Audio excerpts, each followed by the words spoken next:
বিশ্বনবী সোমবারে রোজা রাখতেন। আমাদের অনেক মা বোনেরা রোজা রাখতে চায়, তো রাখতে যেয়ে তারা কিছু বেদাত করে ফেলে। যত জায়গায় যতটা সুন্নাহ আছে ওই সুন্নাহ সরাই ফেললে ওই জায়গায় বেদাত ঢুকে, ঠিক কিনা? আমাদের মায়েরা সবে মেরাজের রোজা রাখে। সবে মেরাজের রোজা বলতে শরিয়াতে কোনো রোজা নাই, ঠিক কিনা? বিশ্বনবী যা শিখিয়েছেন তাতে বরকত রহমত বেশি না কম? বিশ্বনবী সোমবার বৃহস্পতিবার রোজা রাখতেন। এজন্য মায়েরা বোনেরা যদি রোজা রাখতে চায় তাদেরকে বলে দিবেন সোম আর বৃহস্পতি রাখবেন। বিশ্বনবী মাসে 3টা স্পেশাল রাখতেন, আইয়ামুল বীদ 13, 14, 15। মা বোনেরা যদি রাখতে চায় এদেরকে বলে দিবেন তারা যেন এই দিনগুলোতে রাখে। তারপরে বিশ্বনবী সাল্লাল্লাহু আলাইহি ওয়াসাল্লাম রমাদান শেষে যে ঈদুল ফিতর হয়, শাওয়ালের প্রথম দিন আমরা ঈদুল ফিতর সেলিব্রেট করি ওয়ার্ল্ড ওয়াইড। ঈদুল ফিতরের পরে শাওয়ালের বাকি 29 দিনের যে কোনো 6 দিন আপনি 6টা রোজা রাখতে পারেন।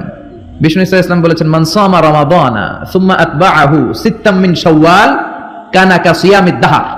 রমজানের রোজা রাখার পরে যে শাওয়ালের 6টা রোজা রাখলো সেজন্য সারা বছর রোজা রাখলো।